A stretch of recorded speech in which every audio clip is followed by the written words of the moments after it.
I call a member for Lismore. Thank you very much, Mr Acting Speaker. I'm just lost for words when I want to talk about this issue.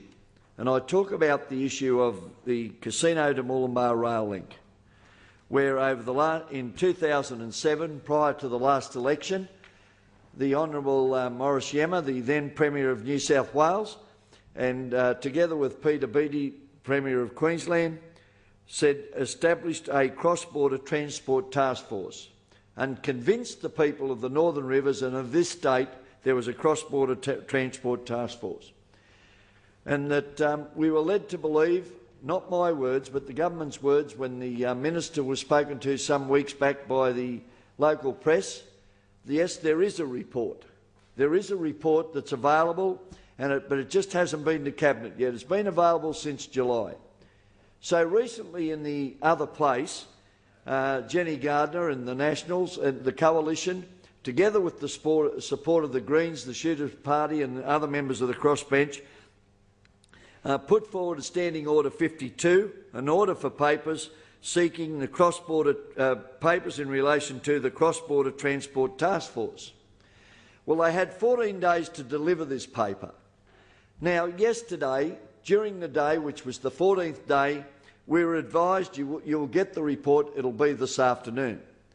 Mind you, over the last 2 weeks, it was established then that the report was 3 pages long.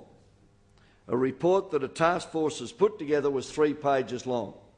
And I must pay tribute to Jeff Provost, the member for Tweed, in his actions in trying to secure this document over the last 12 months through the FOI. And he was unsuccessful, but it was indicated then that there was a report, but he wouldn't be able to get it. So last night, yesterday afternoon, Jenny Gardner, the Honourable Jenny Gardner in the other place, received a letter, and I want to place it on record here, that in relation to the Standing Order 52, Order for Papers Cross-Border Transport Task Force. I wish to advise that there is yet no final report from the Cross-Border Task Force. Following a process of public consultation and internal review, the Minister for Transport had asked that the task force update its draft report to take account of recent government initiatives, including improvements to public transport in rural and regional New South Wales. Now, this is a cross-border transport task force. The draft report is being finalised in consultation with the Director-General of Queensland Transport as the joint member of the task force. Following this, the report will be submitted for government consideration. I certify to the best of my knowledge all documents held by the Ministry of Transport and covered by the terms of the resolution have been provided.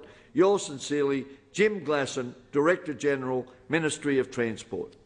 Well, that is a joke. That is an insult to the people of the Northern Rivers, to lead everyone to believe that there is a task force in the first place, that they've been working on cross-border issues in relation to transport. They've been working on it since prior to 2007, and right at the after being successful with section the Standing Order 52. Now we received this letter after everyone saying, whenever anyone was approached, yes, there is a report, it's still got to go before Cabinet, and then we find out it's 3 pages long.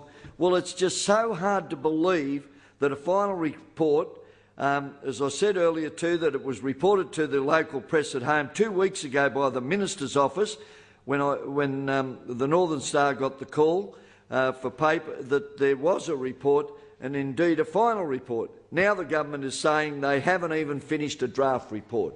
So again, here's a government, when Nathan Rees took over as Premier, he indicated to the area, to the state, that he wanted open and frank government. He would be open with everything that they do in this state. And here, just some months later, not even months, just weeks later, we have this going on in the Department of Transport or Transport Ministry of Transport. And again, the people of country and regional New South Wales, especially in the north of the state, have been ignored when they have been continually calling for the reinstatement of the Casino to Murwillumbah rail link, Quite frankly, this government has again deceived the people of the Northern Rivers.